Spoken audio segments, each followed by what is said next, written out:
Je suis Franck Zongo, styliste créateur de mode et j'habite à Paris. Ici, nous sommes à Vitry-sur-Seine, une ville de la banlieue parisienne.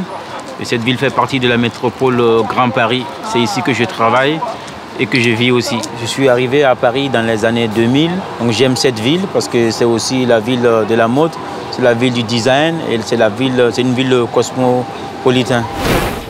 Bienvenue dans mon atelier de couture. Et c'est ici que je fais mes vêtements, je crée les vêtements. La mode, en fait, pour moi, c'est une partie de mon enfance. Ma mère, elle est couturière. Donc, je suis arrivé en France pour faire mes études. J'ai fait des études d'art déco et d'architecture.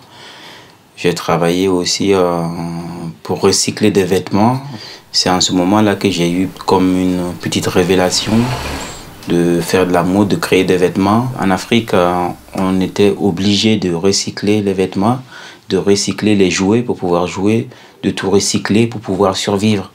Donc en fait, le recyclage, c'est pas une mode de vie pour moi, c'est une nécessité. En tant que designer, je ne rêve pas d'habiller quelqu'un de spécial, mais surtout d'habiller les habitants de ma ville, les enfants, les femmes, les hommes, des gens qui habitent pas loin de chez moi, quoi, c'est tout.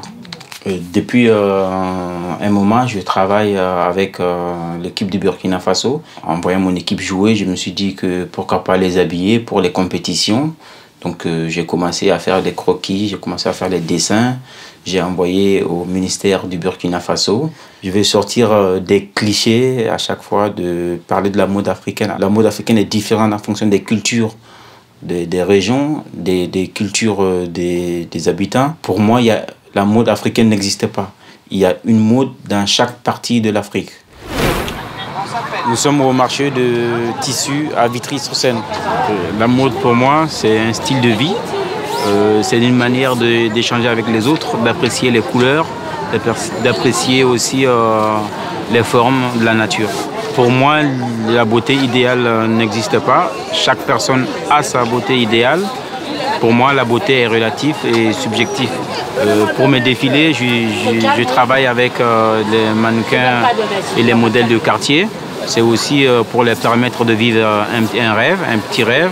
Et c'est aussi pour moi une manière de donner ma contribution sociale à mon quartier.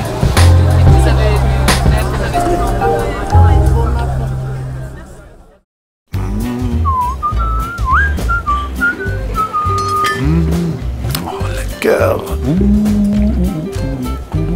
Oh.